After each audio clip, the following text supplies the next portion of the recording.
Dressing কর্নারটা সেদিন গোছাতে গিয়ে দেখলাম বেশ কিছু জিনিস শেষ হয়ে গেছিল, তো সেই জিনিসগুলো আবার রিস্টক করতে হলো। তো সেটাই আজকে তোমাদের সাথে শেয়ার করছি। কি রিস্টক করলাম, এই পারফিউমটা, এরপরে এই যে হেয়ার অয়েলটা, আমি পিলগ্রিমের হেয়ার অয়েলটা ইউজ করি, তারপরে একটা ময়শ্চারাইজার ক্রিম, এরপরে বেশ কিছু পারফিউম আরও দেখতে পাবে, কারণ আমি পারফিউম প্রচণ্ড পছন্দ করি।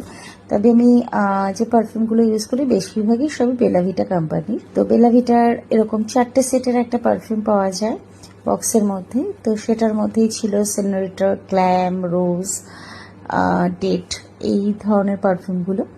তো সেরকম 4টে সেট পারফিউমের। আর তার সাথে এনেছিলাম আরেকটা জিনিস, সেটা হলো এই যে ডিট্যান করার একটা ফেসিয়াল কিট, কারণ আমি যেহেতু কোথাও বাইরে গিয়ে ফেসিয়াল করাই না। তারপরেই কমপ্লিট এইভাবেই জায়গাটা সেজে উঠেছিল।